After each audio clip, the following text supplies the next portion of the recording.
우리는 가끔 다른 사람의 이해할 수 없는 행동 때문에 화가 나고 스트레스를 받기도 하는데요. 그 대상은 시어머니가 될 수도 있고, 직장 상사나 동료, 혹은 친구가 될 수도 있죠. 내 상식으로는 도무지 이해할 수 없는 행동들이 반복된다면, 어느 순간 우리는 누군가에게 그 사람에 대한 불평, 불만을 털어놓기도 하고, 우울감에 빠지기도 하며, 어쩔 때는 자다가 이불을 박차고 일어나 이를 바득바득 갈다가 다시 잠들기도 합니다. 그런데 이런 행동들은 생각해보면 우리가 그 사람의 행동에 휘둘리고 있다는 뜻이기도 해요. 휘둘리기에 감정의 평온함이 깨지는 거죠. 그러면 어떻게 해야 다른 사람에게 휘둘리지 않고 나를 지킬 수 있을까요? 첫 번째, 외우자. 우리가 화가 나는 이유는 이해가 안 돼서입니다. 이해가 안 되니까 화가 나는 거죠. 따라서 이해하려고 하지 말고 그냥 외우세요. 저 사람은 원래 저런 사람이야. 이런 식으로요.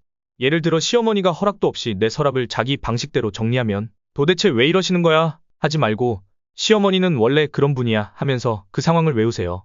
그러다 보면 시어머니 행동의 어떤 패턴도 발견하게 되고 더 나아가 다른 상황도 예측 가능하게 되는 경지에 이르게 됩니다. 다양한 갈등 상황에서 저 사람 왜 저래? 라며요를 내게 되면 오히려 나를 잃어버리고 그 사람에게 휘둘리게 됩니다. 계속 봐야 하는 사람이고 안 고쳐질 사람이라면 차라리 머리로 이해하려 하지 말고 이 사람은 이런 사람이야 라고 외워버리는 게 낫습니다. 두 번째, 척하자. 사람들은 어떤 척하는 것을 솔직하지 못한 것이라고 굉장히 싫어하는데요. 그런데 우리가 일 때문에 만난 사람들에게까지 모든 면에서 솔직해질 필요는 없습니다. 속으로는 싫은데 굳이 밖으로 내색하다가 갈등 상황이 생기고 결국엔 관계가 어그러지게 되는 상황이 종종 있는데요. 그럴 때 유용한 것이 바로 척하기입니다. 이것은 상대방에게 휘둘리는 게 아니라 상황을 원만하게 풀어가기 위한, 그래서 쓸데없이 에너지를 낭비하지 않기 위한 노력이 될 수 있습니다. 세 번째, 비난도 받지 않으면 그만이다.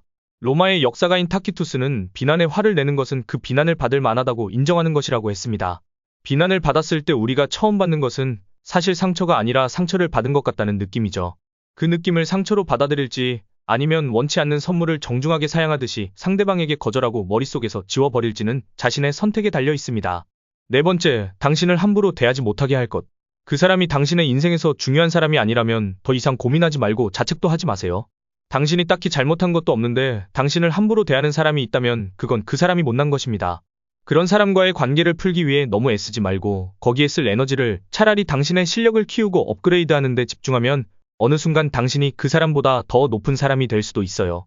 더 높게 되지 않다 하더라도 당신의 소중한 시간을 당신을 위해 쓰는 것에 집중하는 것 자체가 당신을 지켜줄 든든한 버팀목이 되어줄 수 있습니다.